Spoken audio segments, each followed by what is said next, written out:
جی حسن اللہ علی صاحب، میری آپ سے پچھلے ہفتے جی بات سر. ہوئی تھی. میں محمد ایمان بات کر رہا ہوں. جی محمد ایمان بھائی، کیا حال چال ہے؟ جی اللہ کا شکر. آپ سنائیں کیا حال چال ہے؟ اللہ تعالیٰ کا احسان ہے. جی کہاں رہتے میری ہیں بھائی کال آپ؟ کٹ ہو گئی تھی پچھلی. کہاں سے میں کال کر رہے ہیں؟ گجرات سے ہوں.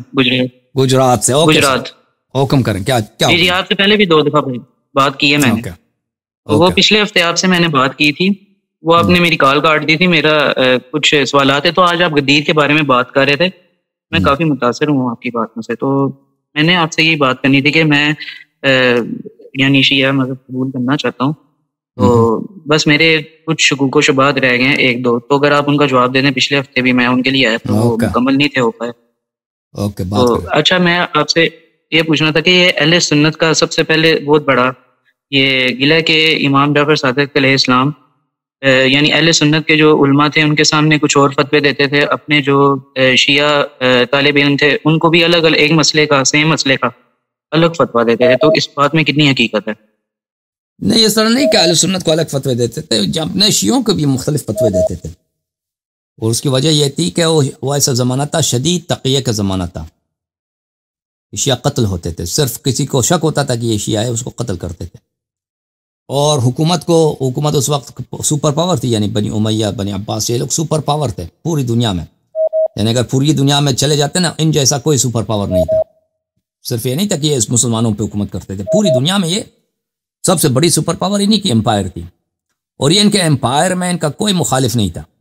امپائر کے اندر اگر آپ دیکھیں نا، ان کا مخالف کوئی نہیں تھا سوائے ایک خاندان کے، وہ ائمہ اطہار علیہ السلام تھے.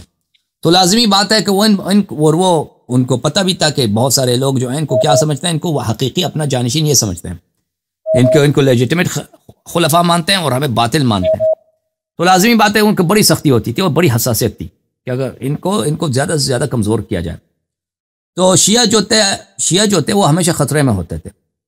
تو اس زمانے میں اگر شیعہ ایک منظم طائفے کے طور پہ سامنے آتے، ایک کلٹ کے صورت میں، ایک ایسا فرقہ ہے بہت منظم ہے، ان میں اتحاد ہے اور ان میں بڑا نظم ہے، تو یہ شیعوں حکومت کے لیے یہ سبب بنتا کہ وہ شیعوں کو قتل کریں، شیعوں کو خاتمہ کریں، شیعہ قبائل جو ہیں ان کو ختم کریں. لیکن اگر شیعوں میں اس طرح نہیں ہے، منظم نہیں ہے، اور شیعوں میں بڑا اختلاف ہے، کوئی کسی طریقے سے نماز پڑھ رہا ہے، کوئی کسی طریقے سے نماز پڑھ رہا ہے، کوئی اس طرح کر رہا ہے، تو یہ شیعوں کے لیے بہتر تھا یہ اس زمانے میں.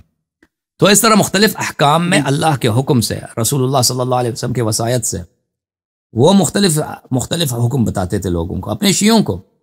وجہ کیا تھی؟ وجہ یہی تھی کہ شیعہ دشمنوں کے سامنے اس طرح نظر نہ آئے کہ ایک منظم گروہ ہیں، آپ ان کے آپس میں اختلافات نہیں ہیں. اگر شیعہ اس طرح نظر آتے ہیں نا کہ شیعہ آپس میں ایک دوسرے کو گالی دیتے ہیں، ایک دوسرے کی تکفیر کرتے ہیں، بھئی ایک دوسرے کوئی کہتا ہے کہ امام نے مجھے یہ کہا ہے، دوسرا کہتا ہے امام نے مجھے یہ کہا ہے.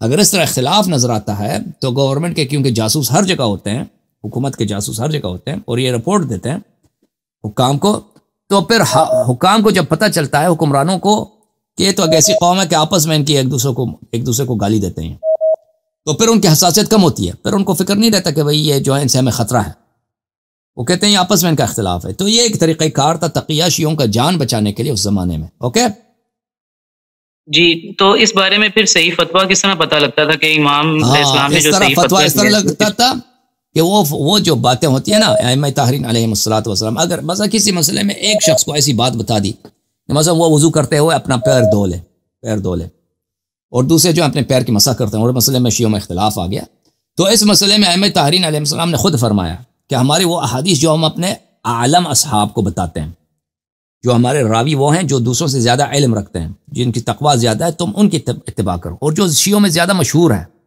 ان کی اتباع کرو. تو اس سے پتہ چل جاتا ہے نا.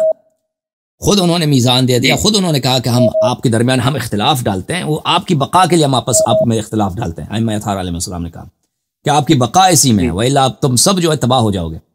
کیونکہ یہ کوئی مذاق کی بات تو نہیں ہے، دنیا کا سب سے بڑا سپر پاور ہے، اس کا کوئی اپوزیشن گروپ کوئی ہے ہی نہیں ہے، باہر سے بھی ان کو کوئی تھریٹ نہیں ہے. اس طرح نہیں کہ بنی امیہ کی حکومت کو باہر سے بھی کوئی تھریٹ تھا کہ وہ باہر سے کوئی ان پہ حملہ، نہیں، دنیا میں ان کو کوئی تھریٹ نہیں تھا. مذہبی لحاظ سے، سیاسی لحاظ سے ان کا ایک ہی اپوزیشن تھا اور وہ شیعہ. تو ان کی بقا کے لیے ضروری تھی. تو ائمہ اطہار علیہ السلام نے بتا دیا تھا کہ ان کے اس کو ان جو احکامات ہیں ائمہ علیہ السلام سے، بعض احکام ہوتے ہیں ایک فرد کے لیے ہوتے ہیں، وہ فرد خود وہ جانتا ہے، وہ فرد جانتا ہے، اس پہ عمل کرے.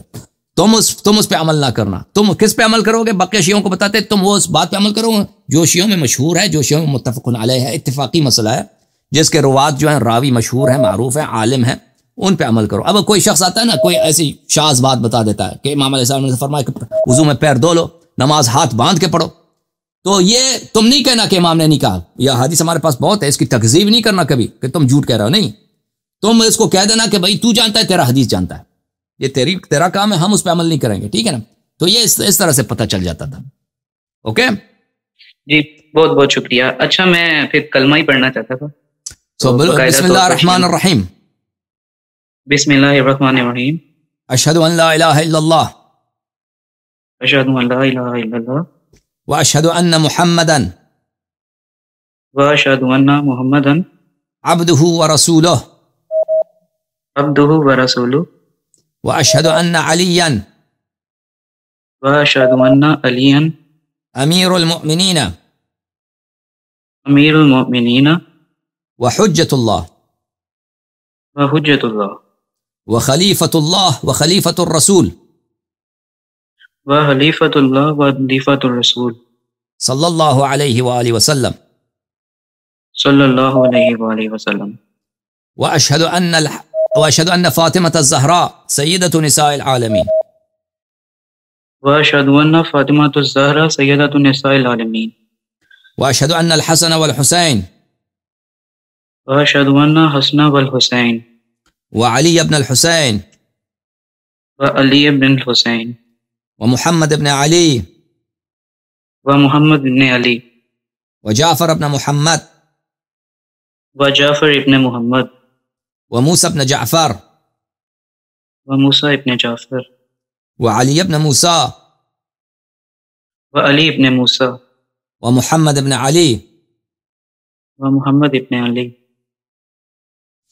وعلی ابن والحسن ابن علی والحسن ابن علی والامام المہدی المنتظر والامام المہدی المرتضی حجج اللہ حجت اللہ واشهد ان الحسن والحسین واشہد ان حسن الحسین وعلی ابن الحسین وعلی ابن الحسین ومحمد ابن علی ومحمد ابن علی وجعفر ابن محمد وجعفر ابن محمد وموسى ابن جعفر وموسى ابن جعفر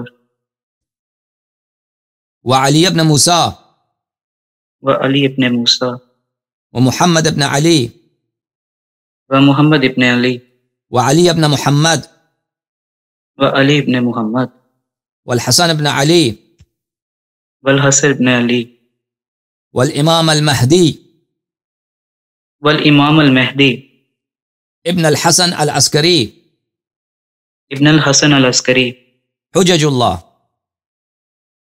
حجج اللہ وخلفاء اللہ والخلفاء اللہ وخلفاء رسول اللہ والخلفاء رسول اللہ وأئمة الہدی والائمۃ الہدی بہم اتولی بہم اتولی ومن اعدائہم ومن اعدائہم اتبرأ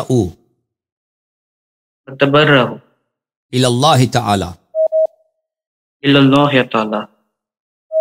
آج سے میں آل محمد علیہ السلام کا غلام ابن غلام ہوں. آج سے میں آل محمد اور محمد صلی اللہ علیہ وسلم کا غلام ابن غلام. میں آج سے 14 معصومین علیہ السلام کا شیعہ اور ان کا پیروکار ہوں. میں آج سے 14 معصومین علیہ السلام کا غلام اور شیعہ ہوں. اور ان کے دشمنوں پہ لعنت بھیجتا ہوں. اور ان کے دشمنوں پہ لعنت بھیجتا ہوں. اوکے میرے بھائی، تھینک یو سر. خدا حافظ. علی مت. بہت بہت شکریہ. Thank you sir. Thank you. دیکھیں عزیزو، ہمارا جو آپریٹر صاحب ہے، یہ جب سے امریکہ آیا نا، ان کو نسوار کم مل رہا ہے. جو لوگ سپورٹ کرنا چاہتے ہیں ہمارا آپریٹر صاحب کو، ان کے لیے آدھا کلو نسوار کی ضرورت ہے. امریکہ کے ایڈریس پہ ان سے خود کال کر کے ایڈریس لے لیں. ان کو کوئی پاؤ یا 1 کلو یا آدھا کلو اصلی جو نسوار ہے پشاور والا، چونا وغیرہ لگا کے وہ بھیج دیں ان کے لیے. بالکل ان سے کال جو ہے مس ہو جاتے ہیں بیچارے سے. رات جب لیٹ ہو جائے نسوار نہیں ملتی بھائی، مشکل ہے، کیا کریں.